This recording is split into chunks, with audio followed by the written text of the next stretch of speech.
Oh Esprit, ce soir parle-nous. Parle à mon frère, parle à ma soeur.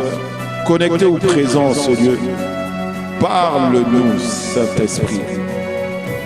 Et dès cet instant, je m'abandonne simplement à toi. Seigneur, ne laisse pas que ce qui a été conçu par l'homme puisse être prononcé ce soir, mais qu'au contraire, que ce soit uniquement poussé par toi. Que les pensées de mon cœur et les paroles qui sortiront de ma bouche soient conduites. Alors, nous apprécions ta présence au milieu de nous. Nous accueillons ta présence au milieu de nous. Béni soit ton Seigneur. Béni sois-tu. Au nom de Jésus, nous avons ainsi prié avec action de grâce. Que quelqu'un dise Amen. Amen. Est-ce qu'on peut acclamer, apprécier sa présence? Il y a un écho, et je ne sais pas pourquoi. Est-ce qu'on peut régler ça? Alléluia. Alléluia. Alors nous bénissons le Seigneur pour cette soirée qu'il rend possible. Je vous prie de prendre place pour ceux qui sont présents ici. Est-ce qu'on peut m'enlever l'écho? Il y a un écho. Mais tout à l'heure, il était parti.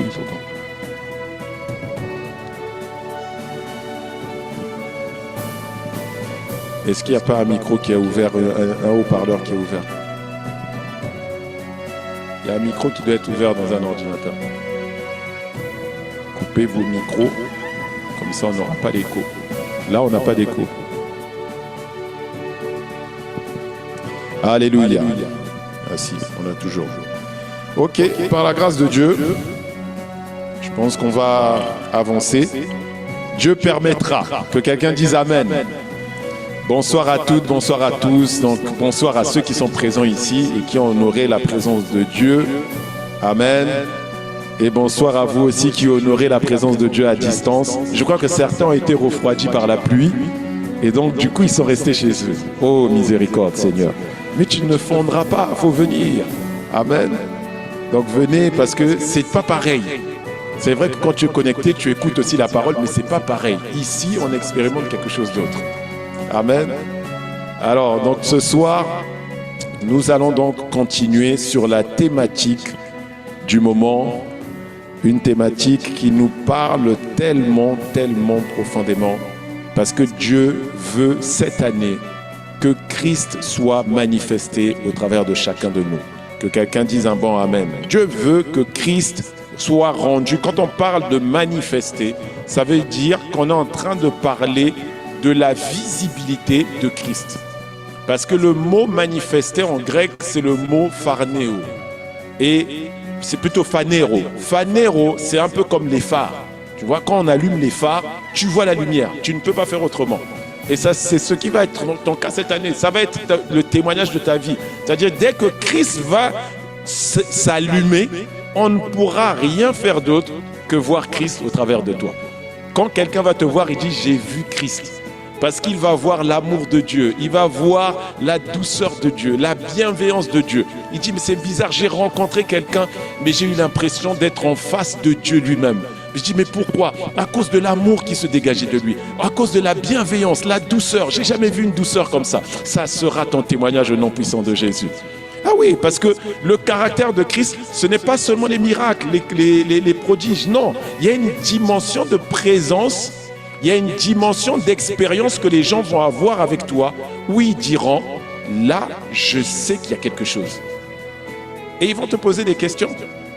Ils te demanderont, mais je ne sais pas pourquoi, mais je me sens différent depuis que tu es là. Je ne sais pas si quelqu'un est en train de saisir ça. C'est ça que le Seigneur veut faire cette année. C'est-à-dire que ta présence seule devient la manifestation d'un évangile. Waouh! Que quelqu'un dise gloire à Dieu. Alors, nous avons commencé à introduire la thématique du moment. Donc la dernière fois, sur les 2 premières sessions, on a essayé de comprendre en fait la réalité dans laquelle Dieu nous a emmenés depuis notre nouvelle naissance. Le but pour lequel il voulait que s'accomplisse ce dessein qu'il avait formé en lui-même avant la fondation du monde et qu'il a révélé en cette saison. Qu'il a révélé par qui? Par nous les saints. On a vu qu'il y avait, que Dieu a parlé d'une prédestination en ce qui nous concerne. Voyez? Alors, quand on parle de prédestination, il ne faut pas confondre avec prédétermination. Voilà. Donc, on a été prédestiné à être ses enfants, mais pas prédéterminé.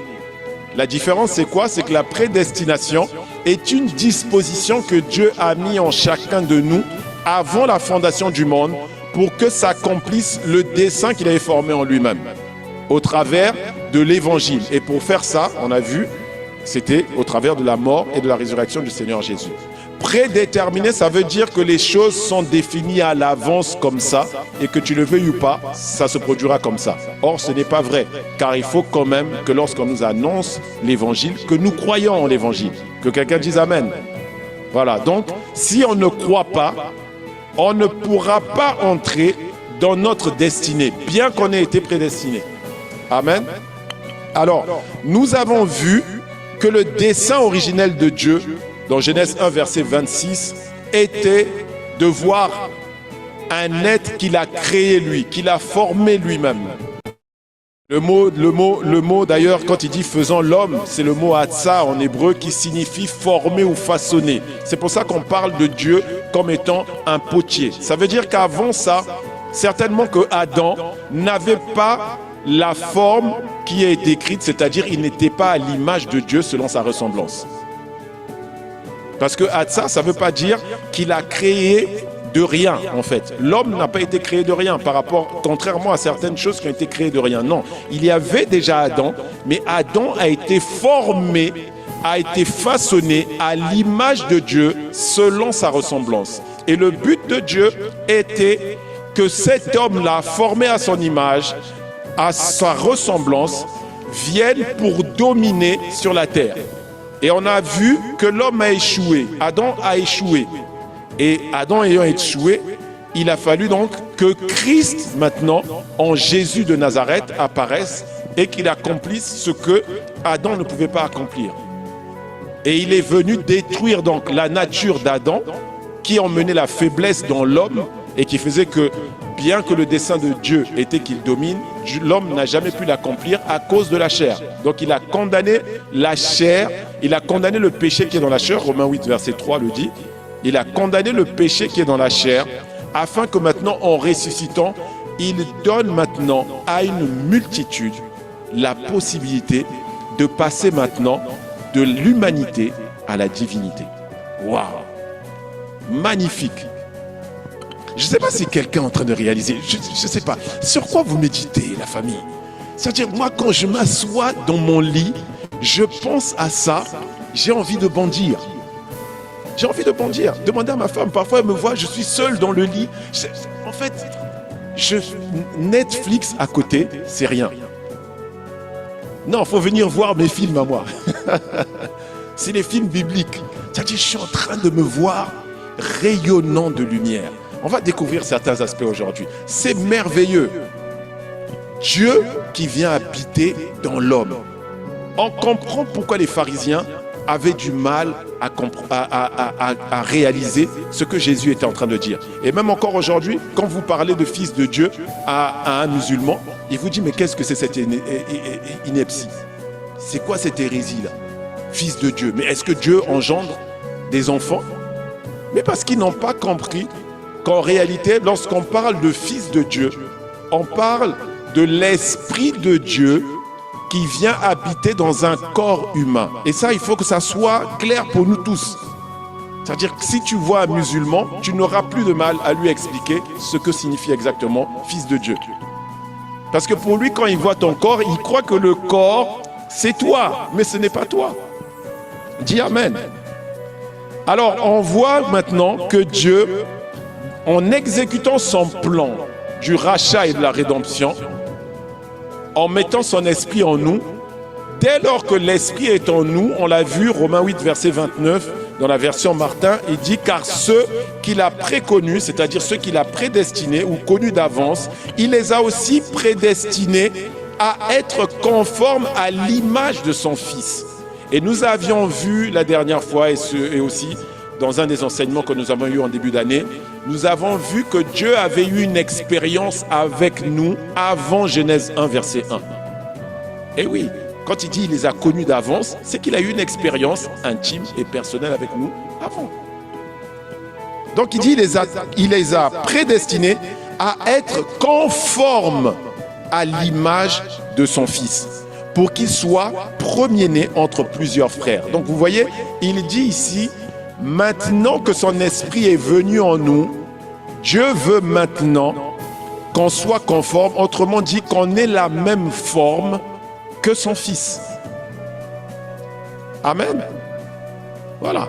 Donc ça veut dire qu'avant la nouvelle naissance, ou même à la nouvelle naissance, il y a des parties de nous qui n'ont pas la forme du Christ. Amen. Ah oui, quand vous lisez Colossiens 3, verset 4, il dit quoi? Lorsque Christ, votre vie, paraîtra, vous aussi vous paraîtrez avec lui dans sa gloire. Ça veut dire qu'aujourd'hui, et le mot paraître là, c'est toujours phanero, c'est-à-dire lorsqu'il va devenir visible, vous aussi vous serez visible. C'est-à-dire, pourquoi? Parce que dans le verset 3, il dit votre vie est cachée, c'est-à-dire votre vie est rendue secrète en Dieu, avec Christ en Dieu. Ça veut dire que quand on nous voit aujourd'hui, toi et moi, quand on regarde, en fait, pour l'instant, on ne voit pas parfaitement la vie de Christ. On voit encore des restes de l'ancien nous. Ah oui, mais si tu as du mal à croire à ça, pourquoi la colère a encore manifesté? Pourquoi la rancœur a encore manifesté? Pourquoi il y a encore la honte, la peur? C'est pas de Christ. Donc si ça se manifeste, c'est qu'il y a encore l'ancien. Pourquoi il y a encore les inquiétudes, les angoisses? Parce que c'est pas encore Christ. Que quelqu'un dise Amen. Alors, quand on parle d'avoir la même forme que lui, il faut qu'on comprenne maintenant de quoi on est en train de parler. Alors, on va d'abord aller dans la version Bible français courante dans 1 Thessaloniciens 5, verset 23. On nous dit dans ce passage que Dieu, source de paix, fasse que vous soyez totalement à lui. Qu'il garde votre être entier, l'esprit, l'âme et le corps, irréprochables pour le jour où viendra notre Seigneur Jésus. Voyez, le jour où le Seigneur Jésus viendra, il faut qu'il nous trouve dans un état, et cet état-là, c'est qu'il faut qu'on soit sans reproche. Mais regardez, il dit ici que Dieu fasse que vous soyez totalement à lui. Qu'est-ce que ça veut dire? Ça veut dire qu'aujourd'hui, en réalité, on n'est pas totalement à lui. On a été sauvés, oui, mais on n'est pas totalement à lui. Qu'est-ce qui s'est passé? Notre esprit, donc il dit ici que votre être entier, il le décrit en disant il y a l'esprit, il y a l'âme et il y a le corps. Est-ce que quelqu'un me suit? Notre être entier a l'esprit, l'âme et le corps. C'est ce que nous révèle ce passage.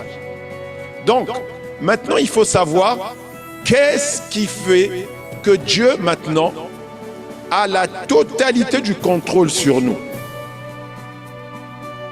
Puisqu'on est né de nouveau et nous lui appartenons. C'est ce que la Bible nous dit aussi. Mais quelle est la partie de nous qui lui appartient aujourd'hui?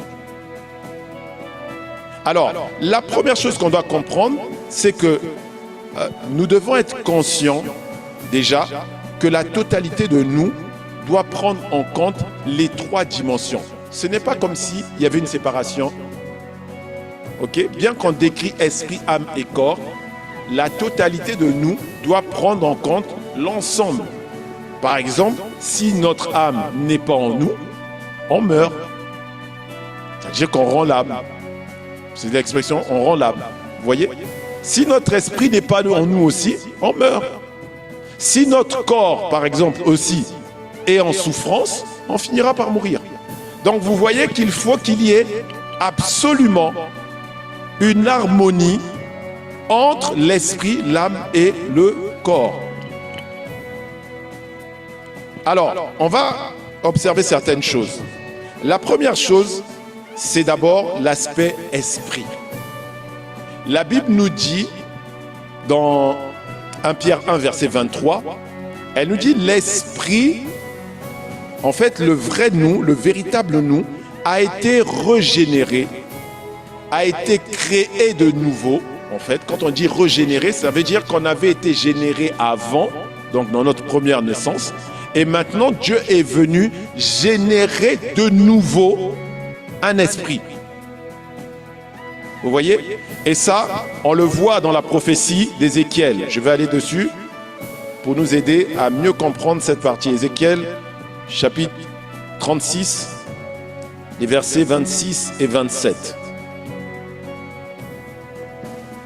Il nous dit ici, dans la prophétie, « Je vous donnerai un cœur nouveau et je mettrai en vous un esprit nouveau. » Vous voyez? Je mettrai en vous un esprit nouveau. Donc, je vais vous donner un nouveau cœur et je vais mettre un esprit nouveau. Ça nous précise déjà ici que quand on parle de l'esprit, l'âme et le corps, l'esprit dont il s'agit aujourd'hui n'est plus le même esprit qui était là. Parce qu'il est clair, il dit, je vais vous donner un esprit nouveau. Pas le même esprit que je prends et que je change, non, je remplace par un nouvel esprit.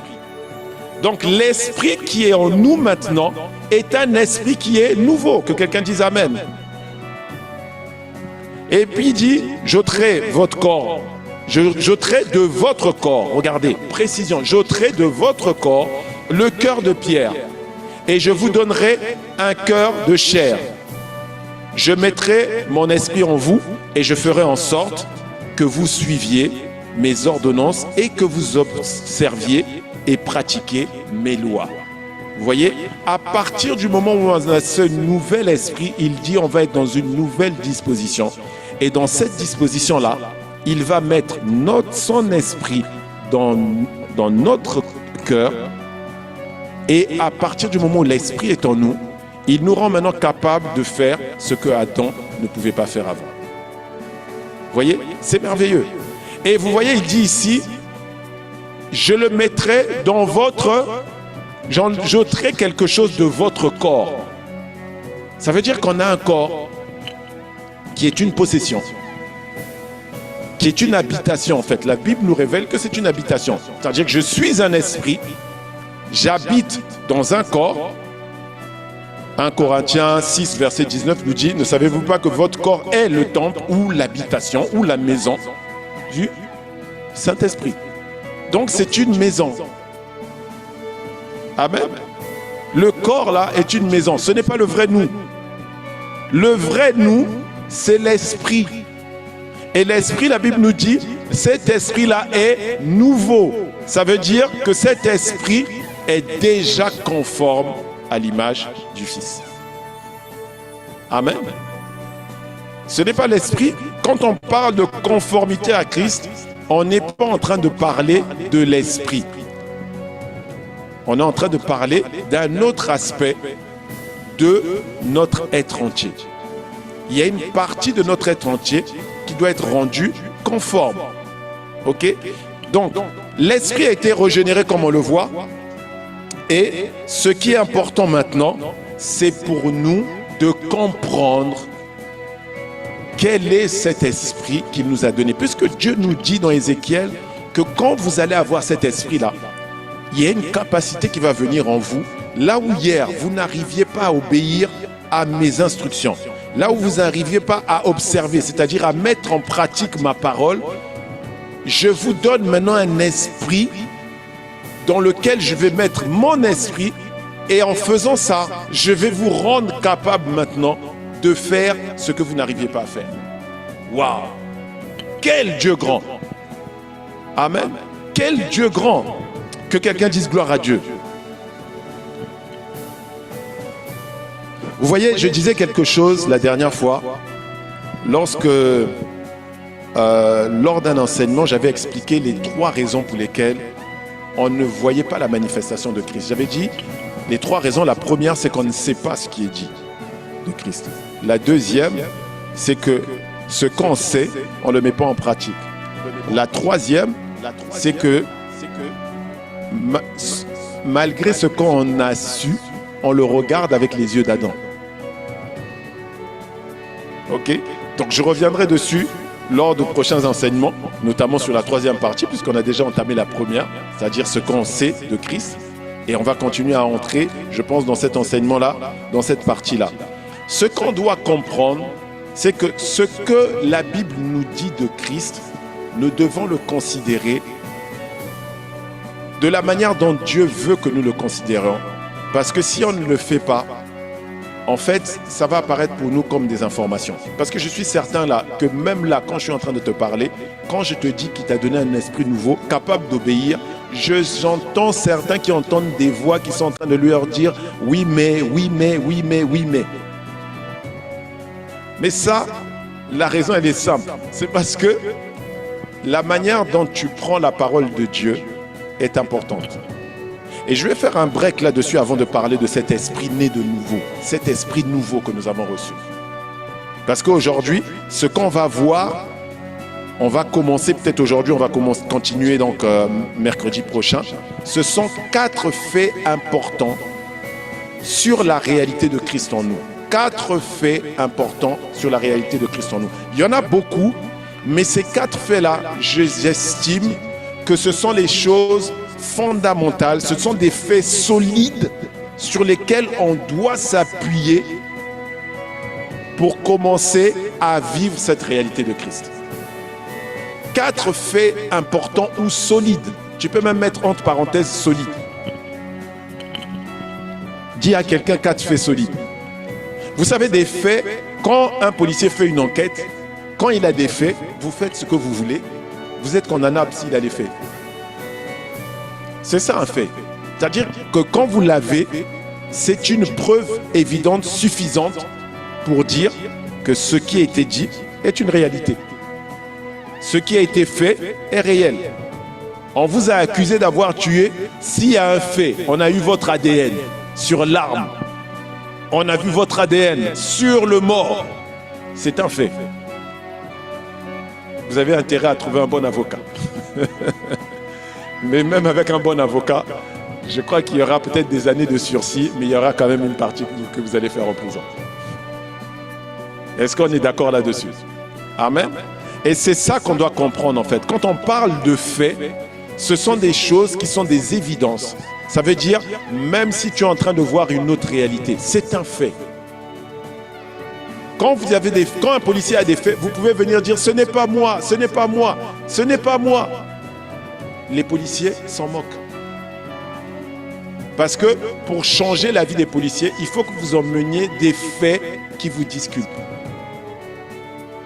Mais là, les faits que je vais vous donner, ils viennent de celui qu'on appelle le véritable. Ah oui. Ils viennent du véritable. C'est-à-dire que lui, il n'y a ni mensonge, ni ombre de variation en lui. Donc s'il a dit quelque chose, tu ne peux même pas mettre ça en doute. Tu ne dois même pas. Oublie le doute. Oublie les questionnements, les hypothèses, les suppositions. Tu supposes quoi? Tu sais qui parle? Mais oui. Quand il parle, c'est-à-dire même s'il t'appelle arbre et tu n'étais pas un arbre, tu vas devenir un arbre. À l'instant même, il a dit aujourd'hui tu es un arbre. Tu deviens un arbre. Regardez, Jésus est venu devant un figuier. Moi, ça m'émerveille parce que Pierre a traduit son acte comme une malédiction. Mais quand vous écoutez ce que le Seigneur dit, ça n'a pas l'air d'une malédiction. Il a juste dit à l'arbre, écoute, moi j'avais faim. C'est-à-dire, au fond de lui-même, il dit, j'avais faim, mais tu m'as trompé. Il dit, aucun homme ne mangera plus jamais de ton fruit. Et puis il a continué son chemin. Le lendemain, ils sont passés. C'est-à-dire, il n'a pas attendu des mois. Je veux que quelqu'un comprenne ça. Cet arbre n'a pas attendu des mois. Il a entendu la parole de Dieu. Le logos fait chair. Ah, je ne sais pas si quelqu'un est en train de suivre. Il a entendu le logos fait chair. Le lendemain, ils sont passés. Il était sec. Pourquoi? Parce qu'on a dit, il n'y a plus aucun homme. Ça veut dire, la raison de ton existence, arbre, je viens de la retirer. Donc quand Dieu te parle à ton sujet, tu dois, regarde, fais comme l'arbre, crois seulement et deviens ce qu'il a dit. Amen. Ah oui, l'arbre a cru Et puis il a séché. Que quelqu'un dise Amen. Non, vous devez comprendre ça. Pourquoi? Parce qu'il faut comprendre qu'une des raisons pour laquelle nous ne manifestons pas Christ, c'est aussi le fait de l'activité de celui qu'on appelle le Dieu de ce monde. Le Dieu de ce monde, son travail, c'est de faire en sorte que les hommes rentrent dans l'incrédulité et ne voient pas briller la lumière de l'évangile de Christ, la lumière de la gloire de l'évangile de Christ, c'est-à-dire la gloire de Dieu sur ta vie. Là, il ne veut pas qu'elle puisse resplendir au travers de toi. Et sans moyen, ce n'est pas les oppressions, non. Les oppressions viennent après, on en parlera. Ça vient après. La première chose qu'il fait, c'est t'emmener dans l'incrédulité. J'ai discuté une fois avec quelqu'un et quand je lui parlais, la personne m'a dit, mais toi, elle a l'impression que quand tu parles là, on dirait que c'est trop beau ce que tu dis. Parce que moi, je suis dedans. C'est avec Dieu, c'est soit tu plonges avec les deux pieds et les deux mains et tu te laisses couler, soit tu fais autre chose. Vous savez pourquoi je crois en ça? Parce que Jean 1, verset 1 nous dit quoi? Au commencement était la parole. Et la parole était avec Dieu. Et la parole était Dieu. Je ne sais pas si quelqu'un est en train de suivre. La parole est. Pas la parole a. On n'a pas dit la parole à Dieu. La parole est Dieu. Ça veut dire que Dieu est la parole lui-même. Et on te dit la parole s'est faite chair. On dit qu'elle est venue rentrer dans un corps de chair. Mais la parole est Dieu, ça veut dire quoi? Ça veut dire que chaque fois que Dieu dit quelque chose, ce qu'il dit, c'est une partie de lui-même qu'il est en train de te donner. Donc la manière dont tu prends la parole de Dieu, c'est ça qui détermine maintenant la manifestation de cette parole qui t'a été donnée. Abraham, on lui a dit, Abraham, Père exalté, tu deviens Abraham, Père d'une multitude. Il a accepté. Il a accepté. Va lire Romains 4. Tu vas voir. Il a accepté. Il s'est convaincu lui-même qu'il est devenu ce que Dieu a dit. Et voilà que nous tous, ici, ou connectés, nous sommes devenus quoi? La postérité d'Abraham. Parce que Abraham a cru. Je ne sais pas si quelqu'un est en train de me suivre. Il y a les chrétiens de Thessalonique. Paul a dit quelque chose de merveilleux sur eux. Dans 1 Thessaloniciens 2, verset 13. Il dit que je ne cesse de rendre grâce à Dieu. De ce que lorsqu'on est venu à vous, on vous a apporté le logos, la parole. Vous avez reçu cette parole-là, non pas comme n'importe quelle parole, mais comme elle est vraiment, c'est-à-dire la parole de Dieu. La parole de Dieu.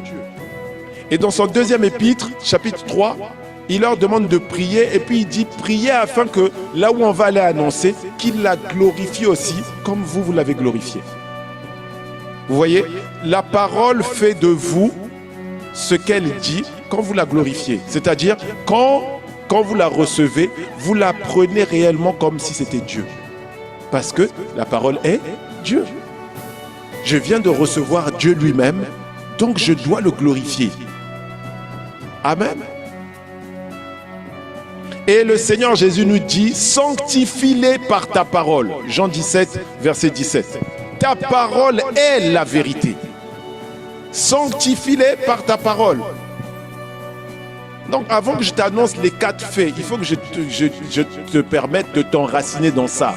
Parce que quand on va parler des 4 faits, il faut que tu comprennes de quoi on est en train de parler. On va parler de la parole de vérité. C'est-à-dire la parole qui est la vérité. Parce que Dieu est vérité. En lui, il n'y a point de mensonge.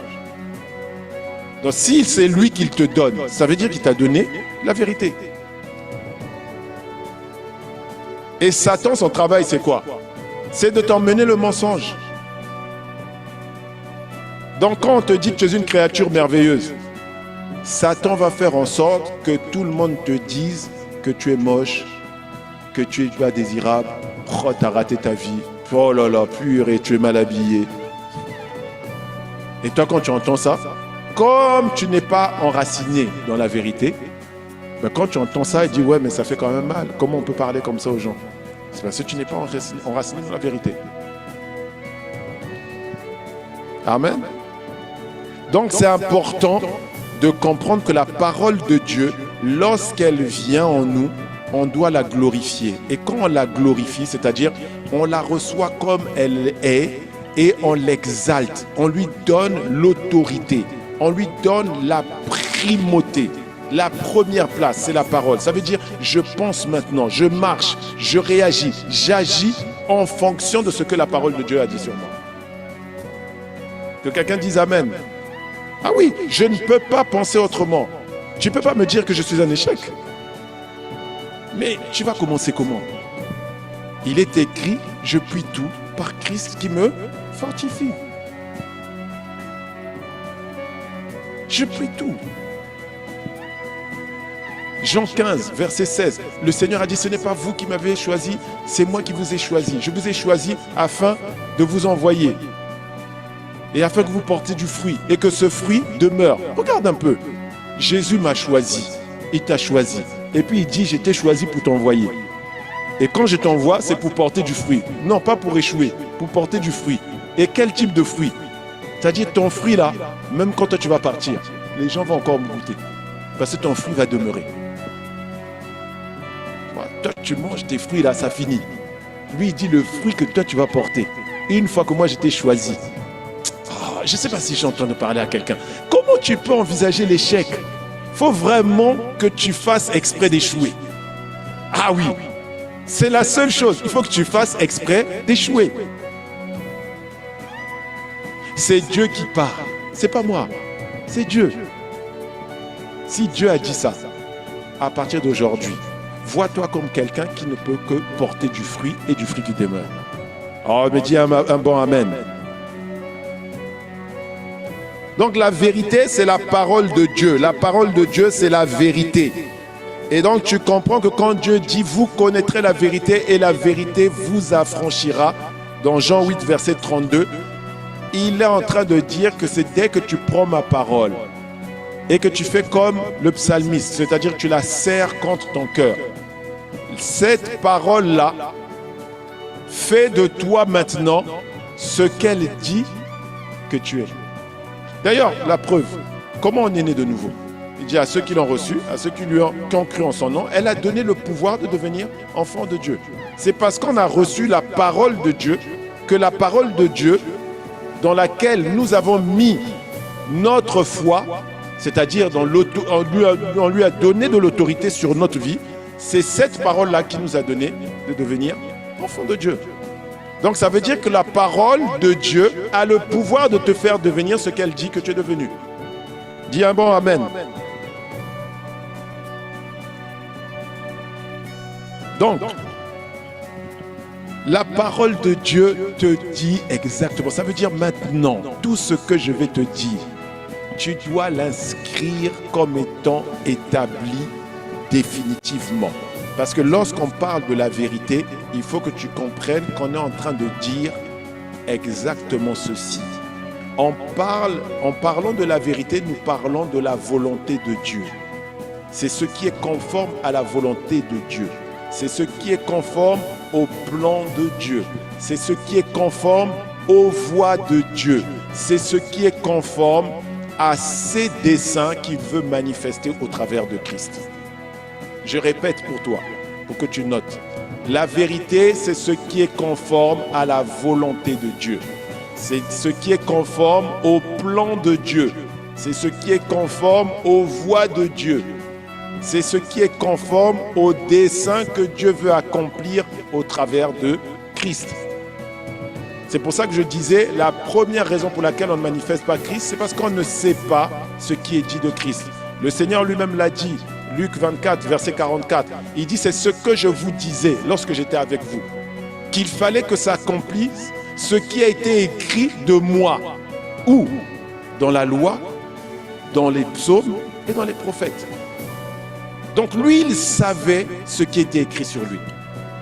C'est pour ça que vous voyez dans la Bible, souvent il est dit, il fit cela afin que s'accomplisse la prophétie d'Ésaïe. Il fit cela afin que s'accomplisse telle prophétie. On a même l'impression qu'il fait exprès. C'est-à-dire, dès qu'il voit une occasion, il dit, ça c'est l'occasion de manifester telle prophétie. C'est pourquoi la parole que tu reçois de Dieu, elle attend une chose de toi, c'est que tu la mettes en pratique. Dis Amen. Ah oui, oui. Elle attend que tu la mettes en pratique.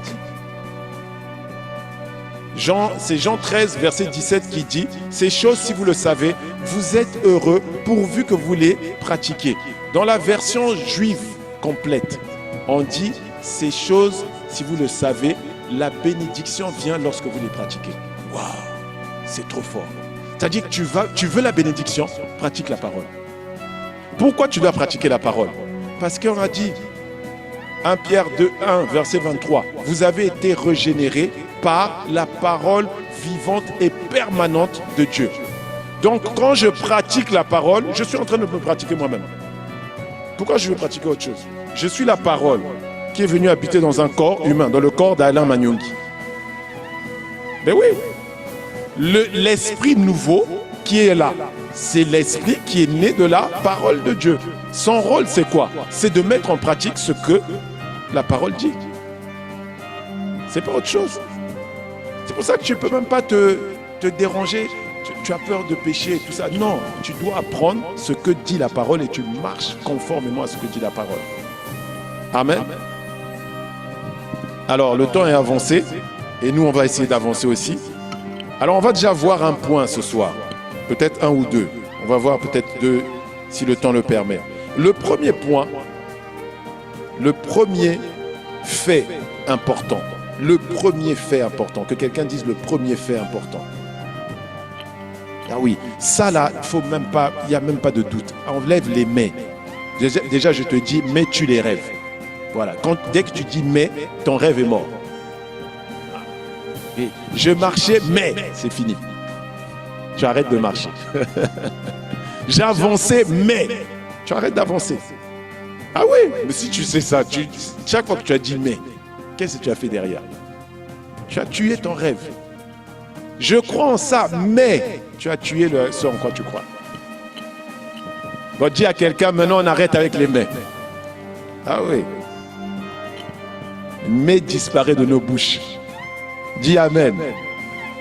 Alors le premier fait concernant cet esprit régénéré, c'est que cet esprit que nous avons reçu est venu avec la vie et la nature de Dieu.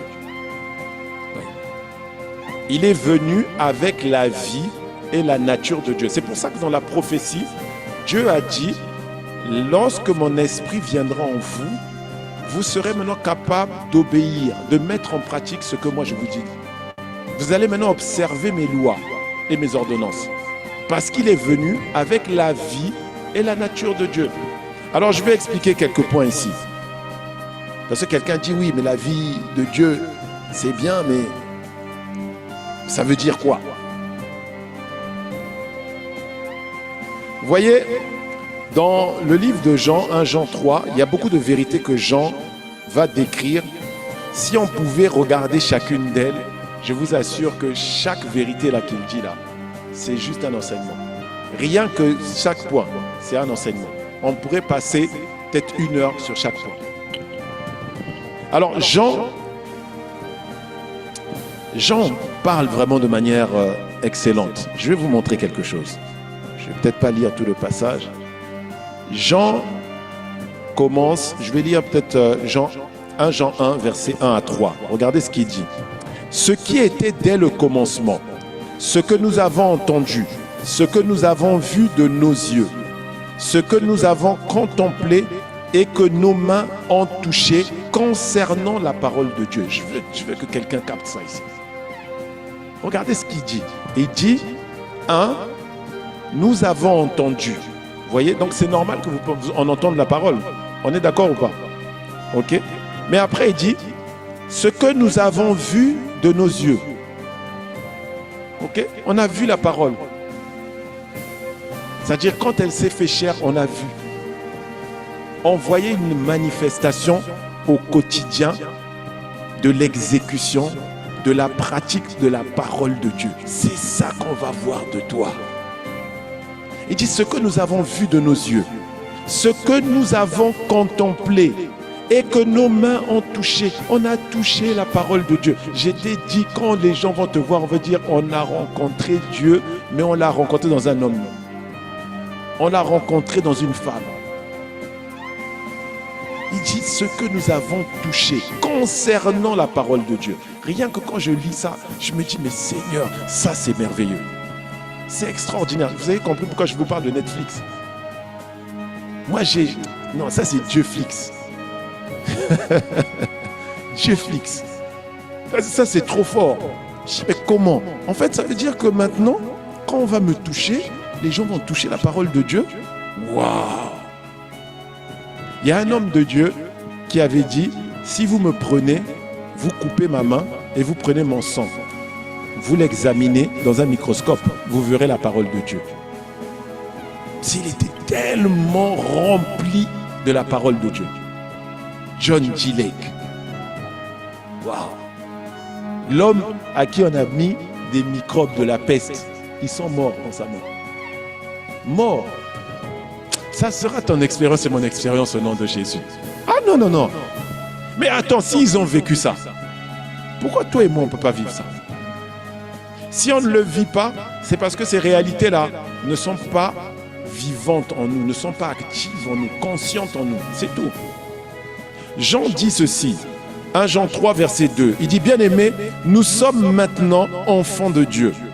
Et ce que nous serons n'a pas encore été manifesté, mais nous savons que lorsque cela sera manifesté, nous serons semblables à lui, parce que nous le verrons tel qu'il est. Vous voyez, ça connecte avec ce qu'on a vu dans 1 Thessaloniciens 5, verset 23. Il dit exactement la même chose, mais différemment. Paul le dit différemment. Il dit, lorsque le Seigneur va venir, il veut nous voir de manière à ce qu'on soit sans reproche. Ça veut dire qu'on soit exactement comme lui quand il viendra. C'est ce que Jean dit. Lorsque le Seigneur viendra, il va venir nous trouver dans un état de transfiguration. C'est-à-dire on aura été changé en la même forme que lui. Oh, je ne sais pas si tu es en train de parler à quelqu'un. Non, je sais. Toi, comme tu es focalisé sur ton mariage, tes enfants, ton travail, ça là, tu ne comprends pas. Mais le Christ là, quand il est visible, quel est le travail qui va te fermer la porte?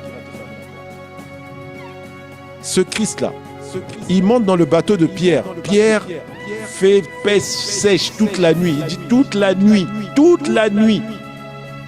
La nuit dure combien d'heures? On est en Israël. Combien d'heures? C'est-à-dire on a passé ce qu'on appelle 4 heures dans la nuit. C'était divisé en 4 heures, c'est-à-dire toutes les 3 heures on comptait 1 heure. On a passé toute la nuit, ça veut dire qu'ils ont passé quasiment 12 heures à vouloir pêcher. Rien. Ben oui, parce que pour aller dans la mer, ils ont dû aller avant le coucher du soleil. Non, je dis ça parce que, tu vois, dans mon Dieu-flix là, je mets ça. Parce que toi, tu risques de voir comme il y a les lampes et tout ça. Non, il n'y avait rien de tout ça. Donc, pour y aller et ne pas se perdre, il faut aller avant le coucher du soleil. Et toute la nuit, ils sont restés, c'est-à-dire 12 heures. Des professionnels de la pêche, ils sortent de là zéro. Jésus le Christ arrive. Il monte dans la barque. Il dit jetez. C'est là où tu vois maintenant, les poissons reconnaissent que le Créateur est monté.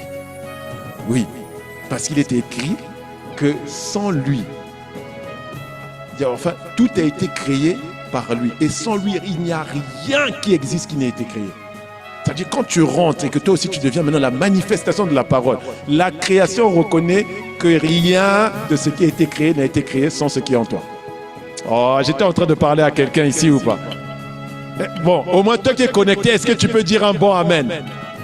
Donc le mariage que tu cherches, l'enfant que tu cherches, amen, l'entreprise que tu cherches, elle n'a besoin que de voir Christ. Elle va venir, tu seras comme un aimant. Oh non, j'étais en train de parler à quelqu'un qui n'est pas ici. Oh là là là là là là. Donc, il faut qu'on soit conscient de ça. Il dit, nous sommes devenus enfants de Dieu et ce que Dieu s'attend à faire lorsqu'il va venir, lorsque le Seigneur Jésus va venir, c'est de nous voir manifester comme lui. Amen. Et maintenant, le Seigneur nous montre quelque chose dans Jean 3, verset 16 que nous connaissons tous. Et il nous montre que Dieu a tant aimé le monde, il a tellement aimé le monde que ce qu'il a fait, lorsqu'il a mis fin à la nature d'Adam, il a mis fin aussi à ce qu'on appelle la mort. Donc il a donné son Fils unique pour que, en mourant à la croix, nous on ne puisse plus périr, mais qu'on ait la vie éternelle. Et quand tu lis la vie éternelle, tu dois t'arrêter et te demander, mais de quoi Dieu est en train de parler? Alors pose-moi la question, de quoi Dieu parle lorsqu'il parle de la vie éternelle? Pour beaucoup d'entre nous, lorsqu'on parle de la vie éternelle, nous on pense après la mort. Oui, oui, pour un grand nombre, on se dit vie éternelle, donc c'est la vie après la mort. L'expression ici, c'est Zoé Aionios. Aionios, ça vient du mot grec Aion. Aion, ça veut dire les âges ou l'éternité. Okay? Donc on dit les âges. Ça veut dire que ça commence maintenant et ça continue dans les âges. Si on dit les âges, ça commence maintenant. Ça commence pas après. Donc ce qu'on doit comprendre, c'est que à partir du moment où Dieu nous a donné cet esprit nouveau-là, on est entré maintenant dans une nouvelle dimension de vie, une vie qui ne s'arrête jamais. Jamais. Une vie qui n'est plus maintenant attachée à la vie de ton corps. Eh oui. Elle n'est plus limitée par la vie de ton corps. Lorsqu'on parle de la vie éternelle, on est en train de parler de la vie de Dieu lui-même. C'est pour ça qu'il a dit, faisons l'homme à notre image selon notre ressemblance, ou qu'il nous ressemble vraiment, c'est-à-dire qu'il ait aussi la même vie que nous. Est-ce que quelqu'un est en train de me suivre? Et regardez dans 1 Jean 5, versets 1 à 13. Regardez ce que la Bible nous dit ici. Soyons attentifs, parce que je vais expliquer quelque chose ici. Il y a une petite subtilité qu'il faut absolument qu'on comprenne. Il dit, et voici ce témoignage. Voici ce témoignage. Notez bien l'expression témoignage et on va continuer. Okay? C'est que Dieu nous a donné la vie éternelle. Donc le témoignage, c'est que Dieu nous a donné la vie éternelle. Ça, c'est un fait. Est-ce que quelqu'un est en train de suivre? Le témoignage vient de qui? De celui qu'on appelle véritable. Voici le témoignage que celui qui est véritable a donné. C'est que nous avons la vie éternelle, pas nous aurons. Est-ce que quelqu'un me suit là? Oui, oui, il n'est pas en train de dire, voici le témoignage que nous avons, c'est que Dieu nous donnera la vie éternelle. Il dit non, le témoignage que nous avons, c'est que Dieu nous a donné.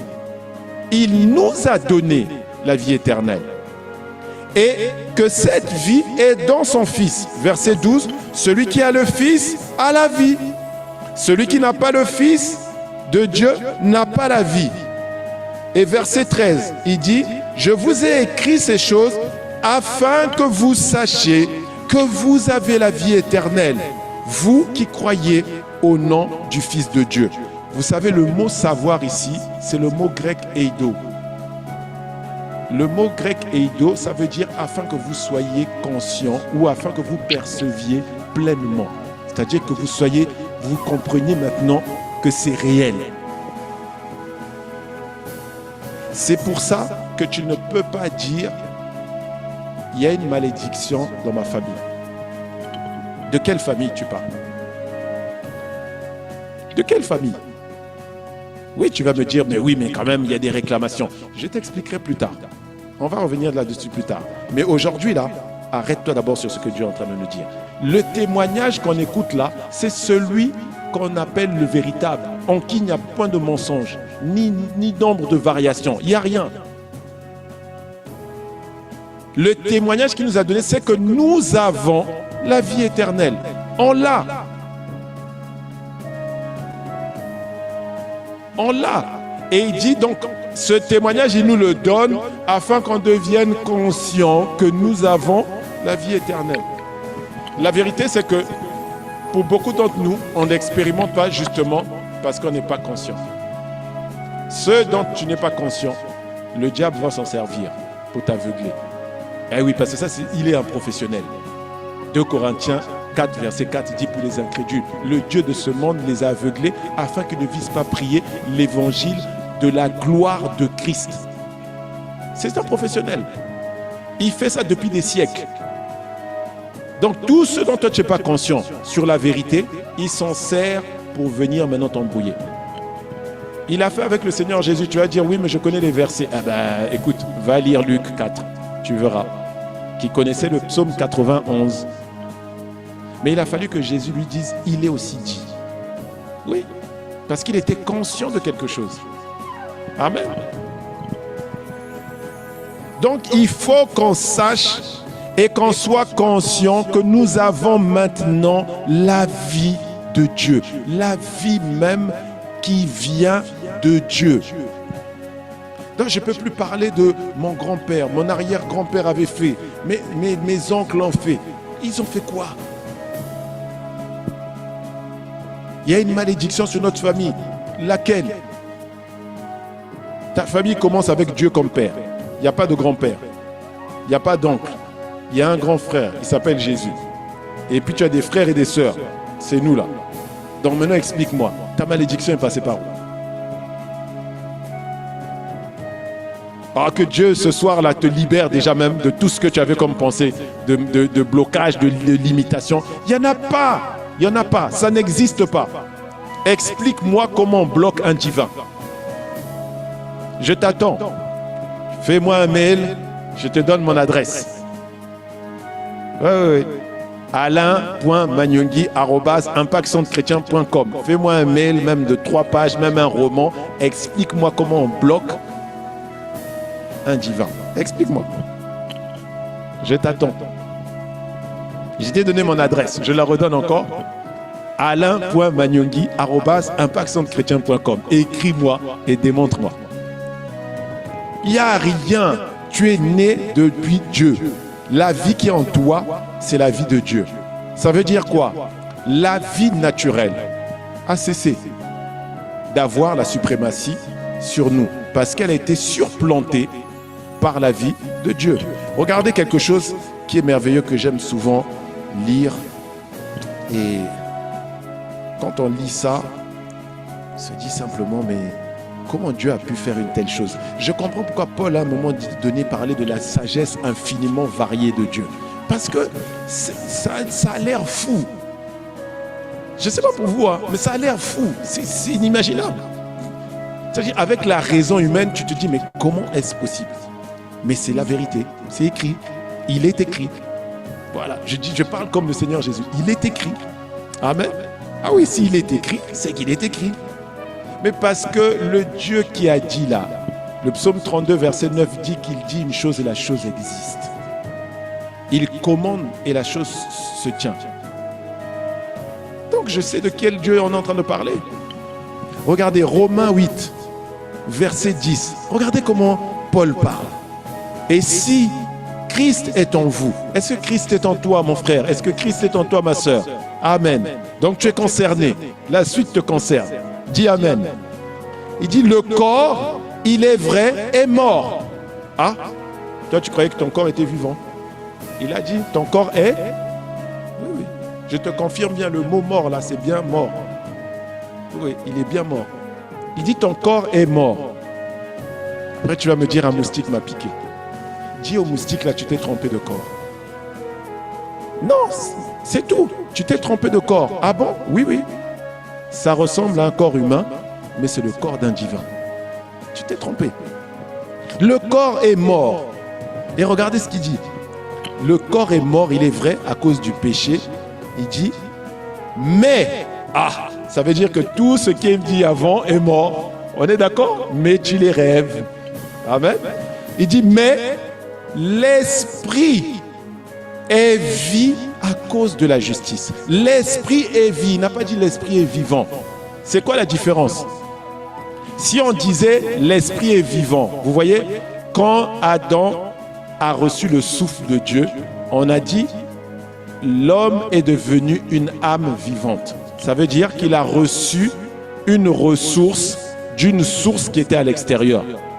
Donc la vie qu'il avait était une vie qui était une ressource. Donc évidemment, cette ressource-là, elle peut s'arrêter. Amen. Mais là, on ne nous parle pas d'une ressource. On nous parle de la source. Mon esprit est vie. C'est-à-dire mon esprit est maintenant la source même.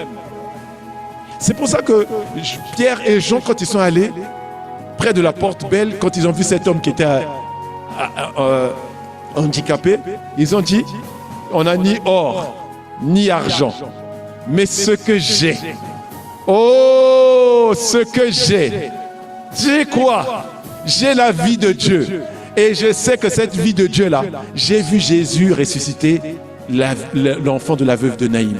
J'ai vu Jésus ressusciter la fille de Jaïrus avec. J'ai vu Jésus ressusciter Lazare après 4 jours de mort. Je l'ai vu faire lever des boiteux. Je l'ai vu faire grandir des membres d'extropiés. Je l'ai vu redresser une femme avec cette vie-là. J'ai cette vie. Je te la donne au nom de Jésus. Lève-toi. La Bible dit, quand Pierre a pris sa main, imaginez un peu, je ne sais pas, bon, allez, je t'emmène dans mon Dieu fixe. Le gars, quand Pierre était en train de tendre la main, il a dit, il y a 2 choses. Soit ce gars est fou, soit il est malade. Parce qu'il me voit ici, là. Il me dit, lève-toi. Il n'a pas compris que je suis handicapé. J'ai dit, bon, donc il doit certainement être fou. Mais bon, osons. Et puis, il attrape la main lui aussi. Et il ose. Et donc, quand il essaie de se lever, il a entendu. Oh, j'ai la force. Et il se met à sauter. Il s'est mis à sauter, danser. Les pharisiens ont dit, mais on ne fait pas ça. Ici, c'est le Shabbat aujourd'hui. C'est quoi ton histoire? Il sautait, chantait, scandale. Donc, on a fait venir Pierre et Jean. On dit, mais c'est quoi votre histoire là?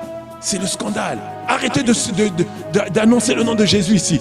Et vous faites des choses comme ça. Et Dieu, ne nous regardez pas. Comme si on avait quoi que ce soit. Non, non, non, non, non. C'est pas nous. Ce que j'ai, c'est ça qui agit. Oh, je te vois maintenant marcher dans cette dimension. La vie éternelle. Commence à parler à ton corps. Commence à parler à tes membres, à tes organes. Commence à leur parler. Bien-aimé, moi, ça là, j'ai mis ça en pratique. Je vous assure, le sang coule. Je me coupe, le sang coule, je dis tu t'arrêtes. Parce que j'ai la vie. Et j'ai commencé comme ça, je me suis exercé. J'ai dit maintenant là, comme c'est vrai, donc si c'est vrai, ça doit devenir réel chez moi. Ah oui. Donc j'ai dit tu t'arrêtes. Je ferme, j'ouvre, ça coule encore. Et ça n'a pas marché.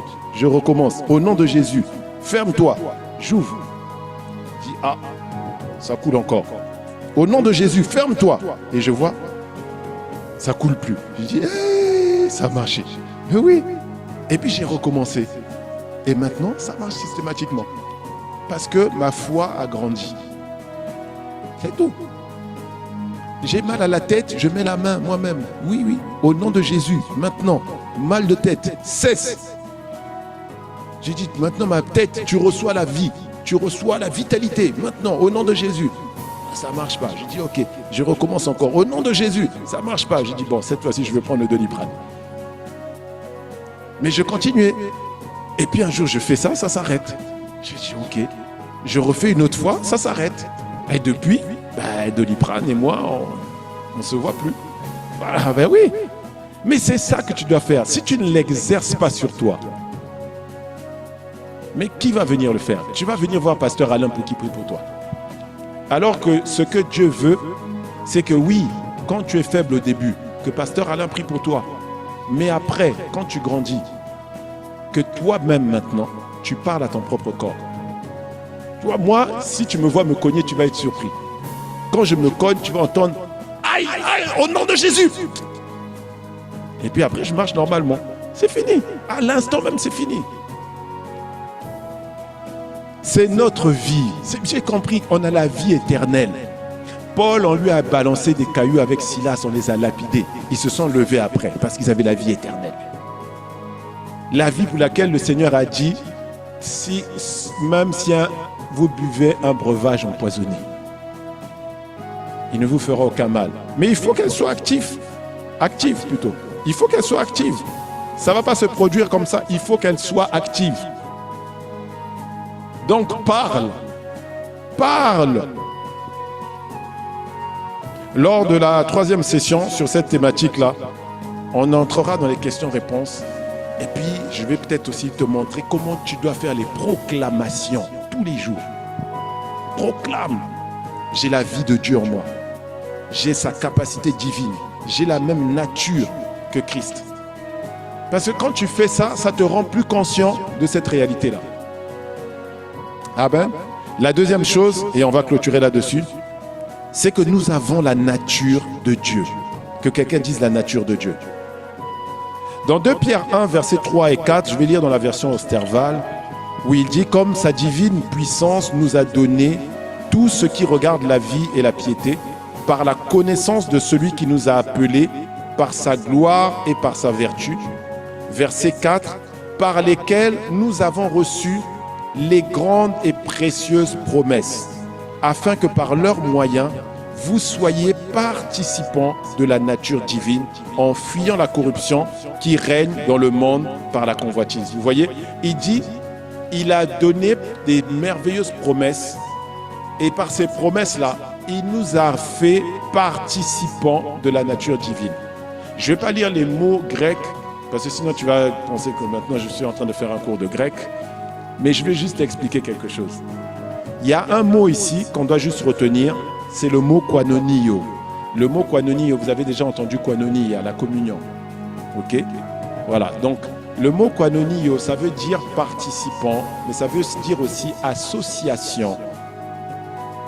Il dit donc en fait qu'il nous a associés à la nature divine ou au genre divin.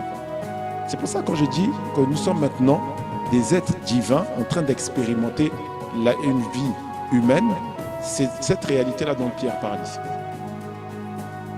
Il nous a donné de participer maintenant à la nature de Dieu. Amen. Ah oui, ça veut dire maintenant, ce qui est du caractère de Dieu et de la personnalité de Dieu devient maintenant possible pour toi et pour moi. Ce n'est pas un hasard que Dieu nous dise maintenant, par exemple dans Ephésiens 5, verset 1, « Soyez des imitateurs de Dieu comme des enfants bien-aimés. » Dieu ne peut pas te demander d'imiter ce pourquoi il ne t'a pas rendu capable. Dieu est juste. Voilà. Il ne peut pas te dire « Fais ça » alors qu'il ne t'a pas donné la capacité. Amen. Donc il nous a donné la capacité maintenant. Ça veut dire quand tu regardes Galates 5, verset 22, où on dit « Mais le fruit de l'esprit, c'est l'amour ». Ça veut dire que toi maintenant, tu dis « Je suis amour ». Ce n'est pas la peine de prier pour dire « Seigneur, donne-moi la grâce de manifester l'amour ». Non, manifeste-le. C'est en toi. C'est un fruit. Tu le portes. C'est toi. Tu es amour. Dis Amen. Tu es joie. Amen. Tu es paix. Mais oui, parce qu'on dit Dieu est amour. Donc toi aussi, tu es amour. Ah, il y a quelqu'un qui est en train de douter et dire ah ouais, mais en ce moment, c'est pas très clair. Hein. Ah, ma vie là. Ah. Mais c'est ce que tu es. Nous sommes en train de parler de ton esprit.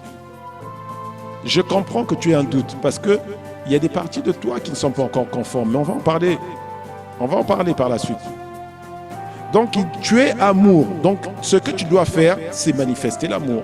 Ce que tu dois faire, c'est manifester la patience, manifester la bonté, manifester la bienveillance, manifester la foi, la douceur, la maîtrise de soi. Tu dois le manifester.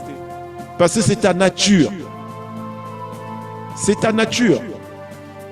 Regardez, on va supposer qu'on était des chiens. Ok? On était des chiens. Et Dieu, par la puissance du Saint-Esprit, nous régénère, comme il est écrit dans 1 Pierre 1, verset 23. Et il nous régénère et fait de nous des nouvelles créatures. Et ces créatures-là que nous devenons, en fait, ça devient des chats. Si on nous dit d'aboyer, est-ce qu'on va réussir? Si on nous donne un gros nounos, ça va être chaud hein, en tant que chat. On est d'accord ou pas? Pourquoi? Parce qu'on a changé de nature. Mais si on me dit, ah, maintenant il faut miauler, j'ai même pas besoin de faire d'efforts. Je vais juste faire miaou. C'est vrai ou pas? C'est ça qu'en fait, que Dieu attend de nous. Comme c'est ma nature, quand je découvre ma nature dans les Écritures, maintenant, j'essaie simplement de le manifester. C'est-à-dire, j'essaie de démontrer maintenant que je suis amour. J'essaie de démontrer que je suis joie. Donc, je ne vais plus dépendre des situations ou des circonstances pour manifester la joie. Parce que c'est ma nature. Dis Amen. Ah oui, c'est ma nature. C'est ce qu'il a dit, 2 Corinthiens 5, verset 17. Si quelqu'un est en Christ, il est une nouvelle créature. Les choses anciennes sont passées. Voici, toutes choses sont devenues nouvelles. Voyez? Il dit, il est devenu une nouvelle créature. Pas une nouvelle création, une nouvelle créature. Une nouvelle créature. Ça veut dire quoi? Ça veut dire que tu es devenu un genre d'être qu'on n'a jamais vu. Ouais. Qu'on n'a jamais vu. Vous savez, Nabuchodonosor, c'est dans Daniel 3, lorsqu'il a mis les 3 amis de Daniel dans la fournaise, lorsqu'il est revenu voir, il dit, mais les gars, est-ce qu'on n'avait pas mis 3 hommes dans la fournaise? Il dit, si. Il dit, mais c'est bizarre, j'en vois un 4e. Et il dit, son visage est comme celui des fils de Dieu. C'est comme ça qu'on te voit. Ton visage est comme celui des fils de Dieu. Quand on a regardé Étienne, on dit, son visage était comme celui d'un ange. Oh, je ne sais pas si quelqu'un est en train de voir ça. La nature divine. C'est pour ça que Jacques, quand il est écrit dans Jacques 1, verset 18, il dit, nous sommes devenus en quelque sorte. Écoutez bien les mots qu'il utilise. Hein. Il dit en quelque sorte. Quand quelqu'un écrit ça, ça veut dire que je ne sais pas comment expliquer ça. Il dit, tu es devenu en quelque sorte les prémices de ces créatures. Frère, tu es devenu en quelque sorte. J'arrive pas à expliquer quel type d'être tu es. Est-ce que quelqu'un est en train de me suivre? Pour moi, c'est tellement compliqué. Je regarde, je dis, je suis en quelque sorte une nouvelle créature. Waouh! Et c'est là où Jean nous dit, tel il est, tel nous sommes aussi dans ce monde, pas tel nous serons. Tel il est, tel nous sommes. Si tu veux voir ton visage, si tu veux voir à quoi tu ressembles, va dans Apocalypse 1, on ne va pas le lire là. Va lire Apocalypse 1, verset 13, je crois que c'est juste au verset 18. Tu vas voir à quoi tu ressembles. Parce qu'il a dit tel il est, pas tel il était. Si c'est tel il était, tu vas regarder les 4 évangiles. Mais il dit tel il est. Ça veut dire quand quelqu'un te voit, quelqu'un de spirituel te voit, il regarde ton visage.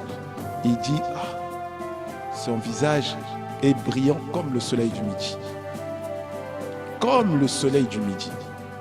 Tu vois, après toi on te dit, non mais ton visage, ta tête est bizarre. Dis à la personne, écoute, c'est pas grave, tu as un problème de vue. Non, amen, dis amen. Dis pour l'instant tu as un problème de vue, ça va venir. Amen. Parce que moi quand je me regarde dans mon miroir, je vois que je suis rayonnant et que de mes yeux sortent comme des flammes de feu. Oh, tu as des yeux bizarres. Ah bon? Oui, mais je sais. Parce que tu as vu les flammes. Amen. Ah oui.